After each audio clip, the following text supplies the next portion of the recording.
Știți ce este cel mai enervant pe planeta asta? Că toată lumea merge doar în direcția RGB.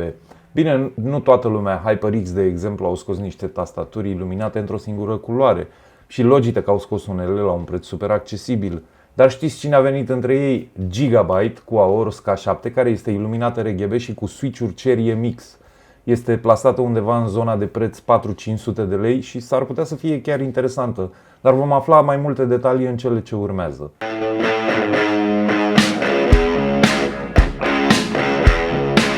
Aorus K7 seamănă izbitor de tare cu HyperX Alloy FPS și cu Logitech G413, însă nu și la capitolul iluminare. Toate trei au același layout, adică ANSI, și asta înseamnă că shift-ul stânga este scurt, iar Enter-ul este pe un singur rând. Și deși toate trei sunt niște tastaturi înguste, Aorus K7 are latura dinspre utilizator un pic mai lată. Și dacă tot ajungem la capitolul diferențe, trebuie să precizez neapărat faptul că fiecare are câte o caracteristică ce o diferențiază de celelalte două despre care discutăm acum.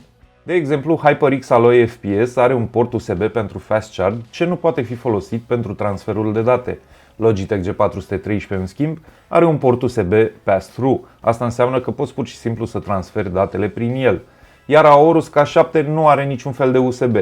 Dar nu vă gândiți că Aorus K7 se diferențiază doar prin iluminarea RGB. Nu, mai are ceva super special. Are piciorușele reglabile independent și asta o face într-o oarecare măsură să semene cu o mașină de spălat sau cu un frigider. Însă nu ca dimensiuni, ci doar pentru că piciorușele pot fi reglate independent. La ce poate fi utilă o astfel de caracteristică? Ei bine, atunci când pui tastatura și peste mousepad, se poate să fie înclinată. De fapt, de cele mai multe ori se întâmplă să fie înclinată. Și cu piciorușele lor poți să o reglezi astfel încât tastatura să fie întotdeauna la orizontală cu biroul pe care este așezată. Știu că poate părea inutilă o astfel de caracteristică, dar gândește-te numai dacă mergi la un LAN party, la un prieten sau chiar la o competiție.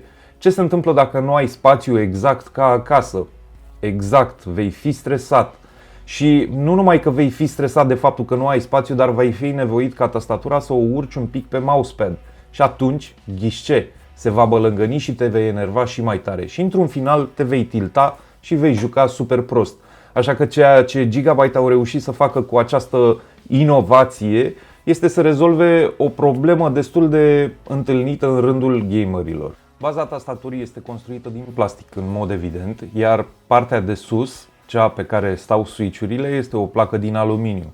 Îmbinarea dintre cele două este foarte bună și flexează foarte puțin atunci când încerci să o îndoi. Fiind vorba de o tastatură cu switch-uri Cherry MX RGB, bineînțeles că acestea sunt la vedere. Se poate și altfel. Luați de exemplu Cooler Master, care pun în jurul blocului de taste o ramă din plastic.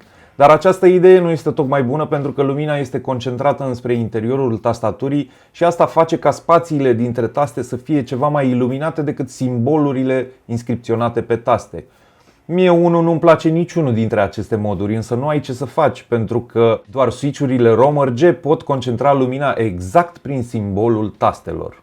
Aceasta este o limitare a switch-urilor Cherry MX și nu se va schimba niciodată pentru că mecanismul de prindere al keycap-urilor se află exact în centrul tastei și nu au cum să concentreze lumina exact pe acolo. Acum că știți despre ce e vorba, hai să le și ascultați ca să vă dați seama cam cum se aud atunci când scrii. Până la urmă este un aspect foarte important la tastaturile mecanice pentru că pe o parte din utilizatorii deranjează, de exemplu, ping sound-ul, acel sunet pe care îl scoți când de-abia atingi o tastă și răsună celelalte arcuri din jurul ei.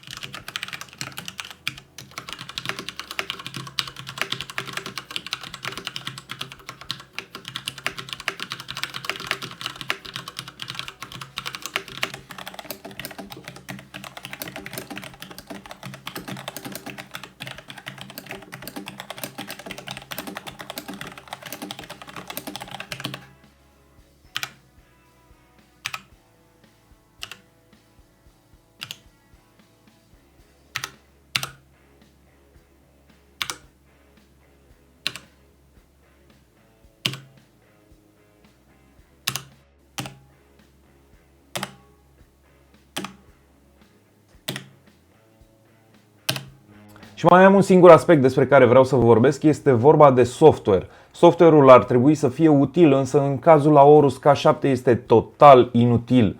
Singura lui utilitate pe care am reușit să o găsesc este să sincronizezi iluminarea cu mouse-ul și cu placa video sau, și cu placa de bază.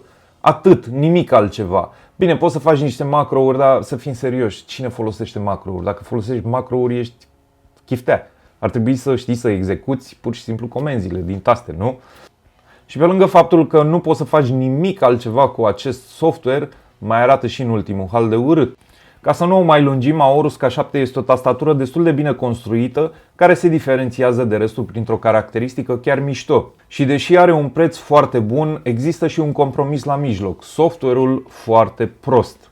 Și am ajuns în punctul în care chiar cred cu tărie că Gigabyte ar trebui să renunțe la departamentul de software. Ar trebui să se concentreze foarte tare pe construitul perifericelor așa cum trebuie, să nu aibă hibe și să fie poziționate la niște prețuri bune. Asta reușesc. Tastatura Aorus K7 este poziționată bine, costă 450 de lei și concurenții ei sunt Logitech G413, care are și un software bun, și HyperX Alloy FPS, care este o tastatură bine construită. Nu uitați să dați subscribe, e super important să mai creștem și noi canalul și ne auzim la următorul.